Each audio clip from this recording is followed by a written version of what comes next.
Hi everyone, my name is Leanne and today I'm going to be bringing you mini reviews of everything that I read in February. So I read 6 books in February. 2 were books of fiction for grown-ups, 2 non-fiction books, 1 YA novel and 1 middle grade novel. January, February and leading into March, so the first quarter of the year, has got off to a pretty steady reading pace for me. I'm definitely not reading at the levels as I was a couple of years ago because life is just a lot busier than it was back then, obviously. But I am reading at a really good steady pace that I am pleased with. So for the reviews, I am going to kick things off with the books for grown-ups, starting with the fiction. So I read The No Show by Beth O'Leary. This is Beth O'Leary's 4th book. I have read all 3 of her previous books and really enjoyed all of them. I did really enjoy this one too, but it's not up there with The Flat Share and The Switch for me. Nonetheless, did still really enjoy it, and I think I will always continue to read Beth O'Leary's books. I think she's just an auto-read author for me now. So in this novel, we are following 3 different women on Valentine's Day, and they have all been stood up by the same man, this guy called Joseph Carter. So we have Siobhan, who was meant to have a breakfast date with him, Miranda, who was meant to have a Valentine's Day lunch with him, and Jane, who this guy agreed to be her fake date for a friend's engagement party. They have all been stood up by this guy. So we are following all 3 women's perspectives, following on from being stood up by Joseph Carter, and we're also getting a perspective from him as well. Each of the 3 women are quite different, and they all have their own kind of life complexities and nuances, different sorts of relationships with their families and their friends, and at times I felt like there was just a lot of side characters to keep up with in this book, because you also have Joseph and all the kind of side characters in his life, all the like friends he has and stuff, and as you are learning more about all of these people's lives, it's slightly confusing trying to figure out what exactly is going on with this guy. Like, why does he have a connection with all of these women? Because it seems like it's not as simple as he's just like a fuck boy that is playing women off against each other. Like, there seems like there's something amiss going on, and as you reach the conclusion of the novel, the mystery is kind of solved. I didn't really love that mystery. I think it was really great to highlight topics of male mental health and how that topic's not often covered in this kind of romance fiction, and Joseph isn't this character that you can just sort of dismiss as like a player, men are trash, etc. But I think I kind of went into this book expecting a bit of a John Tucker must die situation, and that's definitely not what it was. And I did find how the kind of confusing elements of the book were explained. I didn't really love how that mystery was resolved. I still found it an enjoyable read, but it's not my favourite book from this author. In February, I also read A Brush with Love by Maisie Eddings. I went into this book with such the wrong idea of what it was about. So I picked this book up on a bit of a whim. I was just looking for kind of a fun, lighthearted romance read, and this cover was ticking so many boxes for that. But I thought that this was a book about art and like painters. I was like, oh, it's called A Brush with Love, it's a romance book, it's about painting. It's not. I didn't even read the blurb of this book. I just dived into reading it and suddenly realized we were not in the world of art and painting, but in fact in the world of dentistry. And now that I look at the cover more closely, that's pretty obvious, because A Brush with Love is like a toothbrush. Very clearly the writing is now toothpaste coming out of a tube of toothpaste, not a paint tube, and it says, "We'll make your smile brighter." She's also holding a toothbrush. I was the problem here. I didn't pay attention to what I was buying. It was not what I expected, but I still had a great time because it was still what I was looking for, in that it was a fun romance read. So in this book, we are following the romance between Harper and Dan. Harper is very much like a dedicated dentistry student, like top of her class, super focused on her studies, whereas Dan doesn't have that same sort of passion for teeth pulling. But when he meets Harper, he is instantly smitten, and their friendship quickly succumbs to the romantic and sexual tension that there is between this pair.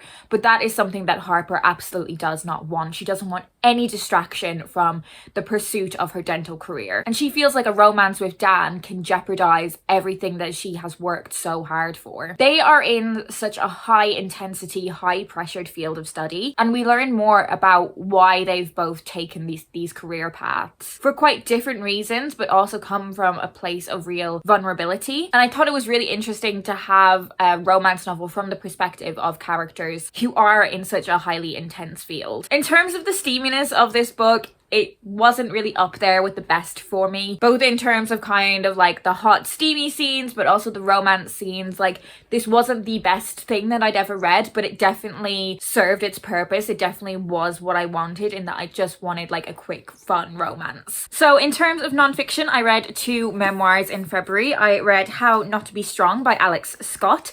Alex Scott is a former professional football player and also a TV presenter and football pundit. And this is essentially, I suppose, her life story, chronicling her upbringing from when she was a child to her early footballing career, experiences she went through in that regard, particularly being a female footballer and a black female footballer, and how different her experiences were to male counterparts. I thought it was really interesting to hear about her punditry and broadcasting career, because she is so super qualified. Like, she has a degree in that field, which many of her male counterparts wouldn't have. They would have kind of got their jobs based on solely their footballing experience, whereas she has that career experience, but also is extremely like qualified in a broadcasting space as well as a sporting space. But she faced an increased level of scrutiny being a woman in this male dominated area. Alex also touches on her personal relationships, so the strained relationship that she has with her father is dealt with in this book, but it also looks at romantic relationships that she has had over the years, including a relationship she had with a fellow footballer and the problems that that relationship went through because of her partner's issues with alcohol. I thought this was a really powerful story. I really connected to it because I'm such a huge football fan, but I think even if you are just kind of interested in women's stories, or maybe you've seen a bit of Alex on the TV, maybe you're more familiar with her from her time on Strictly Come Dancing, I think she's a really interesting person. But I did especially find the aspects of her footballing career really interesting, and I'm really keen to read more memoirs from footballers. I also finally read I'm Glad My Mom Died by Jeanette McCurdy. So it feels like I'm one of the last people to have read this memoir, but this is the story from child Nickelodeon star Jeanette McCurdy, who is probably most well known for iCarly, but also the follow-up show, kind of spin-off show, Sam and Cat. This is a really hard-hitting memoir that looks at her journey to becoming a child actor, and kind of just what a horrible experience it was for her to be a child actor, and that kind of pressure that she faced, being the breadwinner for her family, being pushed into this world where kind of everything was controlled for her, where the adults around her didn't have her best interests or welfare at heart, and the huge media focus that there was on her life from such an early age, and how horrible that experience is and what a strain it can put on someone's mental health. I'm hearing more and more about the difficult experiences that child stars faced. I think it's something that as these actors reach their sort of late 20s, early 30s and are talking about it a lot more, we're really realizing the impact that kind of high pressured lifestyle has on such a young kid. And of course, they aren't the first generation of child actors to go through these really horrible experiences. You know, we've seen the pressure that the likes of Lindsay Lohan, the Olsen twins, Amanda Bynes, all these child stars faced. But I think the real distinction with the child stars of Jeanette's generation is that social media was right there, basically from the get-go. I also heard Cole Sprouse from The Sweet Life of Zack and Cody talk about the pressure that was put on him as a child star from such a young age, and how his mother put a huge amount of pressure on him and his brother. And Jeanette talks about that same pressure in this book, that being a child actor was her mother's dream. It wasn't really Jeanette's dream. Her mother was kind of living vicariously through her without any real concern for her daughter's welfare. And one of the major ways that manifests is in the pressure that is put on Jeanette for her physical appearance, in particular her weight, and how that led to a whole bunch of disordered kinds of eating. Jeanette's life story is a really hard-hitting one. It's one that is really heart-wrenching. She's gone through a plethora of really horrible experiences. What I found really impressive about how she told her own life story was how she was really able to harness a childhood voice. She was really able to access the way a child would interpret the horrible things that she was going through. And to be honest, part of that is because I guess it wasn't that long ago. She is still very young. And I do think potentially the story, or I suppose the narrative rather than the story, would potentially have benefited from her having a little bit more distance from what she's talking about. I think there's very clearly still a lot of things that she needs to work through with a professional, which she definitely starts doing in the process of this book. But I think there's definitely still a lot more that she needs to kind of unpack in that front, and maybe narrative would have benefited from a bit more distance in that way. But I also completely understand the sense of urgency there is with a book like this, almost a warning against this happening to other kids. And somehow in amongst Jeanette telling us about her very intense trauma, she also has a real sense of humor. And I think to tell a life story like this, you have to have that. You know, in many cases, it's a coping mechanism. I know I definitely like to crack jokes about my own trauma. But yes, a big recommendation for this one if you haven't read it yet. I found it really fascinating learning about kind of what was going on in the background of shows that I really enjoyed as a kid. The one young adult book that I read in February was Loveless by Alice Oseman. You may remember that I read Radio Silence in January, so I went and read another Alice Oseman book in February, and this was also just as kind of compulsively readable, really quick reading. I read the vast majority of this on one flight to Dublin. So in this novel, we are following Georgia, who has never been kissed, she's never had a relationship. All those kind of romantic or physical experiences are just something that she hasn't had a huge amount of interest in, but she absolutely loves reading like romance fan fiction, so she's sure that it's going to happen for her one day. And when she goes off to university, she is convinced this is when it's gonna happen. This is when I'm gonna have my romance. But it's still not working for her, and she's beginning to question why romance, flirting, dating, sex seems so easy to everyone else, but she can't seem to get it to work. It is then that she is introduced to the terms asexual and aromantic. And as she learns more about this terminology, she begins to understand more about her own identity. And over the course of the novel, we are there with her as she is trying to figure out this stuff, which is so difficult when her friends, with the best of intentions, are trying to kind of help her date, and they think they're being really positive by helping her, you know, find people to date, encouraging her to explore people of different genders. I've read a fair amount of queer YA, but even within that sphere, I think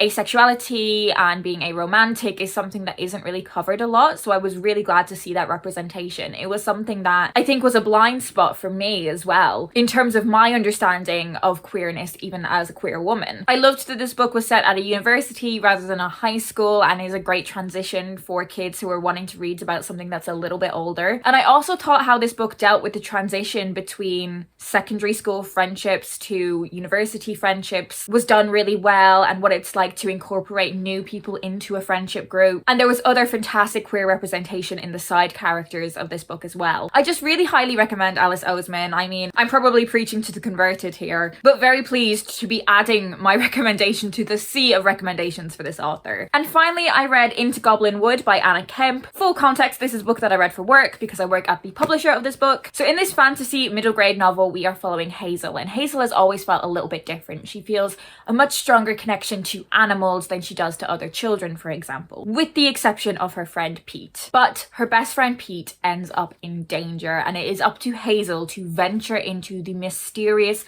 Goblin Wood and try to save him. This is a forest that is inhabited by fairies with dark magic, and as she explores this forest, Hazel is learning more about who are her friends and her foes, and she is also unlocking her own power along the way as we come to realize it is up to her to save the fairy realm. It's so fantastic to have a book like this with a female character at the center of it. You know, we have a heroine at the center of this story, and it is such a rich and immersive, detailed fantasy world. This is great for kids who love that kind of detailed fantasy, but perhaps aren't ready for the likes of The Hobbit and Lord of the Rings. This is definitely more accessible for a younger age. And it was so exciting finding out the truth about Hazel's identity as she is learning more about herself. I thought this was so fantastical, and I just love this cover as well. So that is it. They are all the books that I read in February. Do let me know any thoughts you have of any of the books that I have mentioned, and we can have a chat down in the comments. If you want to let me know you're here but you don't have anything in particular to say, try and find me like a dentistry related emoji. I'm sure there's gonna be like a toothbrush or a tooth or something. See what you can find. If you're new here, don't forget to subscribe, and if you'd like to follow me on social media, all of my links are down below in the description. That is it for me today. I hope you guys are doing well, and I will speak to you in my next video.